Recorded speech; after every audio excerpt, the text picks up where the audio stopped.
ప్రభు తాత జాంబవంత సుషేణ ప్రభు సుగ్రీవ హనుమా ఏమీ ఈ కలవరపాటు? ఎన్నడూ ఊహించని విషమ పరీక్ష సంభవించినది. విశ్వామిత్రుని ఆనతిపై భక్తుడైన యయాతినే వధింప సమకట్టనట రఘురాముడు. ఆ సంగతి తెలియక నా మాతృమూర్తి ఆదేశమున నేను అతనికి అభయం ఇచ్చి తిని ఈ విపత్కర పరిస్థితిలో నా కర్తవ్యమేమో తామే నిర్ణయించండి. నిర్ణయానికేముంది? ఇచ్చిన మాటకు కట్టుబడాలన్నా మనమంతా యుద్ధానికి సిద్ధం కావాలి. సకల రాక్షసాంతకుడైన రఘువీరునితో యుద్ధము చేయుట కొరవితో తలగొక్కునుట కాదా? అట్లని శరణార్థిని పరీక్షించుట మాత్రము ధర్మమా? ఈ ధర్మాధర్మాల సమస్య మనకెందుకు? కిష్కింధ శ్రీరాముడిచ్చిన రాజ్యం, సుగ్రీవుడు శ్రీరాముడు చేసిన రాజు. ఆ సార్వభౌముని దయ వల్ల ఏ చీకు చింత లేకుండా జీవిస్తున్నాం. ఆయన్ని ఎదిరించే సామర్థ్యం ఈ కిష్కింధకు లేదు. అయినా నీ నిర్ణయం? చేసిన తప్పు దిద్దుకొని యయాతిని శ్రీరామునికి అప్పగించుటే మంచిది. సుగ్రీవ, నీ అభిప్రాయము అంతేనా? అంతకన్నా చేయగలిగిందేమున్నది? యయాతి కోసం వానర జాతినే బలి చేయుట భావ్యమా? జాతి పేరిట నీతిని బలి చేయుట భావ్యమా? ప్రభు సుగ్రీవ, నా ఒక్కని నీతి నా జాతికి సమస్య కాదు, అది నా సమస్య. నిరపరాధులైన మీరందరూ శ్రీరాముని కోపాగ్నికి ఆహుతి కారాదు. నా ప్రయత్నం నేను చేస్తాను. యయాతిని కాపాడగలిగితేనా శ్రీరామ భక్తులకు శ్రీరామ భక్తులే సర్వరక్ష అన్న నా తల్లి సీతమ్మ చల్లని దీవెన ఫలిస్తుంది. లేదా అంతటి స్వామిని ఎదిరించిన దోషానికి ఈ బంటు అంతమే అవుతాడు. సెలవు ప్రభు. ఆంజనేయ, నీవు లేని ఈ కిష్కింధ మాకేలనయ్యా. ధర్మస్వరూపుడమైన నీ నిర్ణయాన్ని కాదని ఈ పెద్దలు ఎన్ని శుద్ధులైనా పలుకుదురుగాక. జీవించుటో మరణించుటో నిన్ను అనుసరించుటే మా అభిమతం. ఆవేశమతగదు. వీరాధివీరుడైన శ్రీరామునితో వైరము సామాన్యమని ఎంచితివా? శ్రీరాముడు మహావీరుడే కావచ్చును, కానీ ఆంజనేయుడు మన జాతికే ఖ్యాతి తెచ్చిన మహనీయుడు. ధర్మరక్షణకై భగవంతుడినే ప్రతిఘటింపనించిన ధర్మముక్తి. మన వానర జాతే కాదు, ఈ ధరణీ చక్రమంతా అతని ధర్మ దీక్షకు తలవంచవలసిందే. నాయనా అంగద, ప్రభుతో యుద్ధము ప్రమాదమంటిమే కాని ఆంజనేయుని మార్గము అనుచితమంటిమా?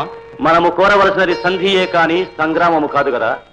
తన పాదదాసులమైన మనము యయాతికి అభయమిచ్చితిమని తెలిసినతో ఆశ్రిత రక్షకుడైన ప్రభువు తన ప్రతిజ్ఞను ఉపసంహరించుకొనకపోడు.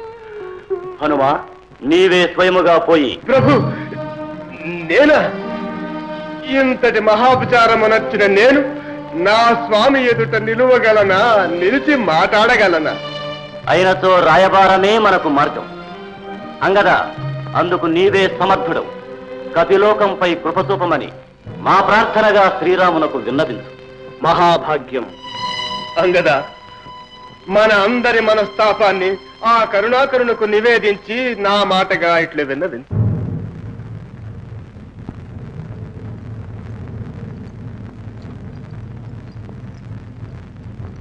అంగద, ఈ మారుతిపై ఎప్పటి వాత్సల్యం తప్పవద్దని తల్లి సీతమ్మకు విన్నవించు.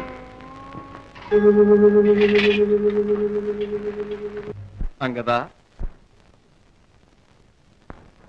క్షేమం బేకద ఆంజనేయునకు సుగ్రీవాదులున్ భద్రమే.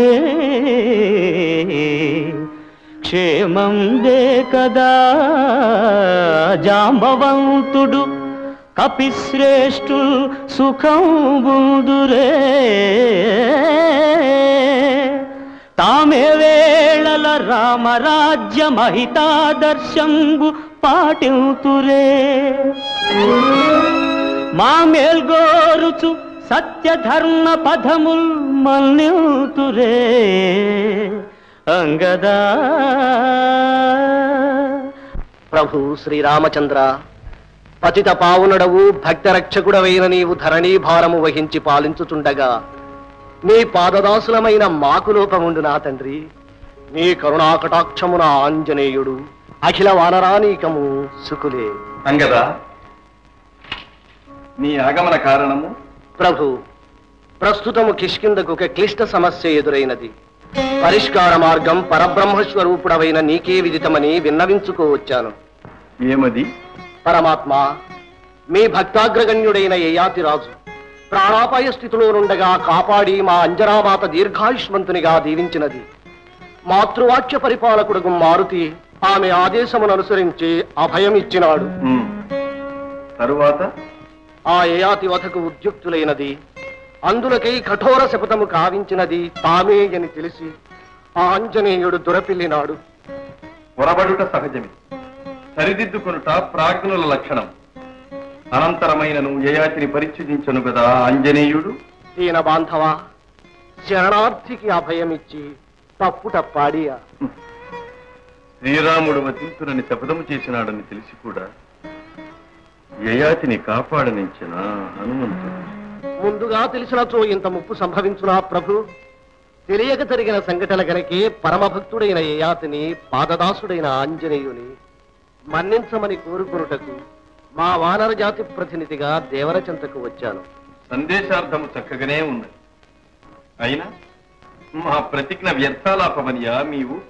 దేవదేవా, నీవు తలుచుకున్నచో యయాతిని రక్షింపలేవా? మారుతిని మన్నింపజాలవా? స్వర్గచి శరణన్నవాడు నీ భక్తవరుడు, రోవ అభయమిచ్చినవాడు పుత్రసముడు, ఇరువురులు రెండు కళ్ళు కాదే తలంప పరుడెవరు నీకు వీరిలో పద్మనాభ.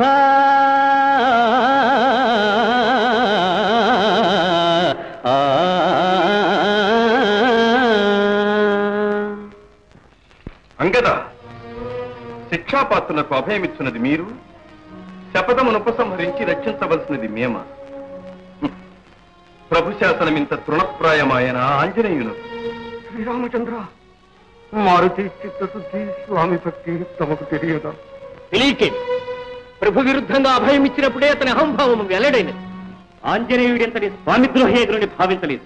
హరిహరి, నిరంతర శ్రీరామనామధ్యానమే జీవిత పరమార్థముగా ఎంచు మారుతి పైన నిందారోపణ, దయాభిక్షార్థిస్తున్న దాసుని పైన మీ రోషావేశం. శ్రీరామచంద్ర, మమ్ము కరుణించవా ప్రభు. అంగద, ఈ శ్రీరాముడు ధర్మం విధి నిర్వహణలో కరుణకు తాగుది. అపరాధి అవశ్యము దండనారు. ప్రభు, ఏ యాతి నిరపరాధి, విశేషించి మీ భక్తుడు, అట్టి వాణిని వధింపనించుట న్యాయమా? రాయబారి వై వచ్చిన నీకు న్యాయాన్యాయ మీమాంస దేనికి? చెప్పవలసినది ముగిసినది కదా, ఇక వచ్చిన దారినే వెళ్ళవచ్చు. అంగద, గురుద్రోహ ఘోరాపరాధములకు పాల్పడిన యయాతి దండనారు. భక్తుడని ఉపేక్షించుట రాజధర్మమునికే కలంకం. అతనికి ఆశ్రయమిచ్చి మీ వానర జాతి ప్రభు నిర్ణయమును ప్రతిఘటించినది. ఈ అవిధేయతను శ్రీరాముడెన్నడూ సహించడు. తక్షణమే యయాతిని పరిచ్ఛేదించి చేసిన అపరాధమునకు మన్నింపు వేడిచినా సరి, లేదా తత్ఫలితం అనుభవించక తప్పదు. ఆహా కాలమహిమ! ఆర్తత్రాణపరాయణుడైన శ్రీరామచంద్రుడేమి, అభయం కోరి వచ్చిన భక్తుల మొర నిరాకరించుటేమి? ఇంతకు నరవానర సంగ్రామం అనివార్యం కాబోలు. అంతవరకు వచ్చిన గాని ప్రాయశ్చిత్తము జరుగుతుంది. ప్రభుధిక్కారం చేసిన మీకు సమరాంగణంలోనే సరైన సమాధానం. రామానుజ, ఎందుకు ఈ వ్యర్థ ప్రసంగం? వానరులు రణభీరులు కారు, న్యాయమునకు ధర్మమునకు తప్పదేనికి తలవంచరు. జై శ్రీరామ. భక్తజన పాలన కన్నా ప్రతిజ్ఞాపాలనకే ప్రభు ప్రాధాన్యమిచ్చాడు తల్లి. ధర్మపాలన ఎంత క్లిష్టమైనది, ఎంత కఠినమైనది.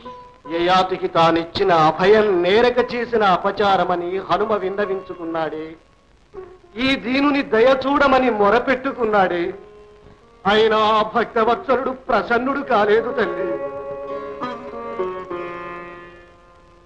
అమ్మా, అక్కడ హనుమ కన్నీరు మున్నీరుగా దుఃఖిస్తున్నాడు. నా హృదయాన్ని నీవైనా అర్థం చేసుకోమని పరిదీనుడై ప్రార్థిస్తున్నాడు. తన హృదయాన్ని ముద్ద చేసి మీ పాద సన్నిధిని ఉంచి విన్నవించుకున్నాడు. తండ్రి బిడ్డల మధ్య వచ్చిన ఈ తగవు తల్లి నువ్వే తీర్చాలి. నాయన, ఇది తండ్రి బిడ్డలకే కాదు, ఇది తల్లికి కూడా అగ్ని పరీక్ష. అంతా ఈశ్వర సంకల్పం. అమ్మా, ఈ రాయబార ఫలితం ఇట్లయ్యనని వినినంతనే హనుమ గుండెల విసిపోవునే. శ్రీరామచంద్రుని ఆగ్రహం వల్ల కపిలోకం అంతరించిన ఆనందమే. కానీ నీ చల్లని చూపుంటే ప్రళయం కూడా అప్రసన్నమవుతుంది తల్లి. అంగద, ధర్మబలమే దైవబలం. హనుమ బుద్ధి కుశలుడు. తన కర్తవ్యమును తానే నిర్ణయించుకొనగలడు. ఎవరికి ఏ ఆపద రాకుండా ఆ పరమేశ్వరి కాపాడగలదు. కృతార్థులం తల్లి.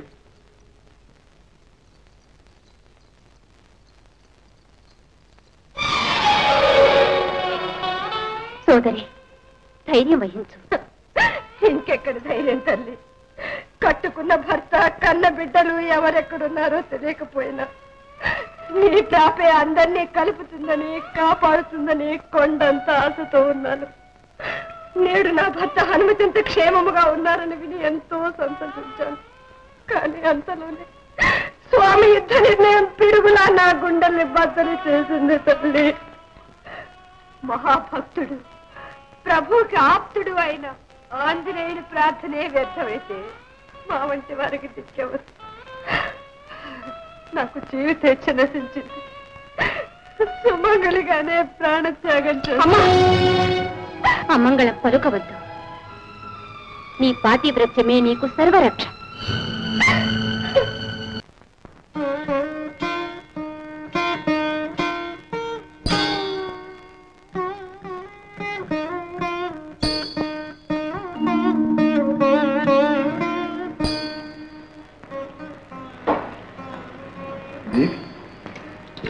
ప్రభు, తండ్రి బిడ్డల మధ్య యుద్ధము తప్పదా?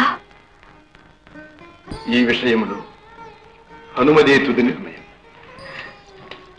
తెలిసి అహంతో మహాపాపాలు చేసిన వారిని మీరు ఎంతో ఔదార్యంతో క్షమించ సిద్ధపడ్డారే.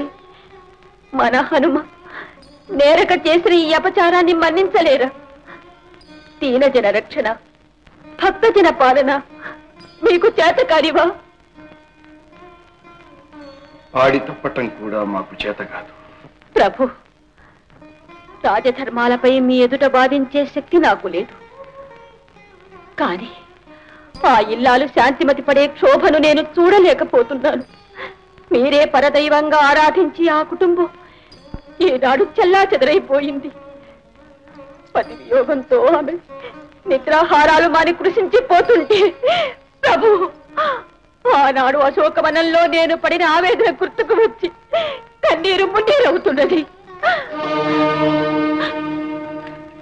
జానకి, యయాతి, శాంతిమతి వారి పసిపాపలు పడే మనోవేదన నాకు తెలియదా? వారంతా నా వారే.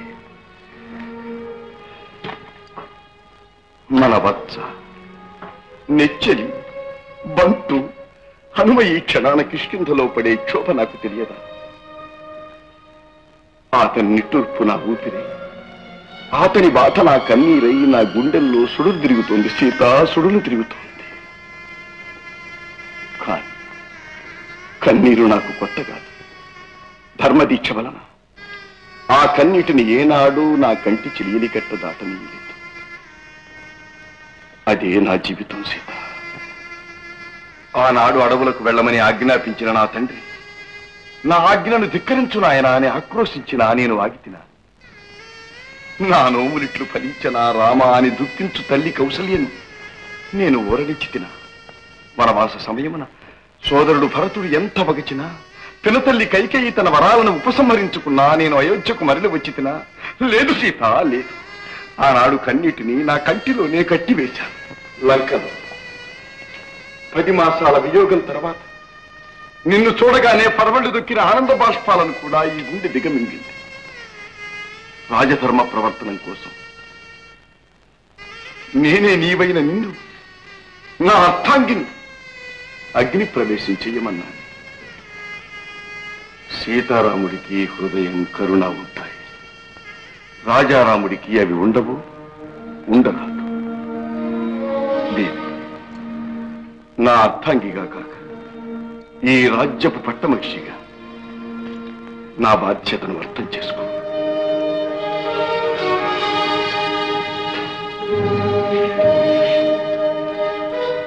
ఆదిశేషుడు మోసే భూమండలం కన్నా ధర్మతత్పరుడైన ఒక చిన్న రాజు మోసే కిరీటం బరువు ఎక్కువ. ధర్మదీక్షాపరుడైన రాజు పవళించే హంసతూలికా తల్పము నిజానికి అంపశయ్య. సచివ సామంత బంధుమిత్ర బందిమాగద బృందాదులు ఎందరూ పరివేష్టించి ఉన్నా కర్తవ్యబద్ధుడైన రాజు ఎల్లప్పుడూ ఏకాకిగానే ఉంటాడు. భవబంధబంధురమైన కీకారణ్యమున రాజమార్గమును సూచించేది ఒక్కటే, ధర్మజ్యోతి. ప్రభు, అత్తాగిరని అహంకరించి సర్వజ్ఞులైన మిమ్మే భక్తరక్షణ చెయ్యమని అర్థించవచ్చాను. ఈనాడు తాము ఆడిన మాట కొరకై హనుమపై శిరసంధానం చేస్తున్నారు. తామే పట్టాభిషేక సమయాన హనుమను చిరంజీవిగా దీవించారు. ఆనాటి తమ ఆశీర్వచనానికి ఈనాటి తమ శబదానికి సంఘర్షణే సంభవిస్తే ప్రభు, అది జగత్ ప్రళయమే కదా. తమకు పరాజయము పరాజయమో పరాభవము ప్రళయము ఫలితమేదైనా కర్తవ్య పాలన తప్పదు. ఆంజనేయ, చేసిన అపచారములకు మన్నింపు వేడితిరా సరి, లేదా తత్ఫలితం అనుభవింపక తప్పదు. రామ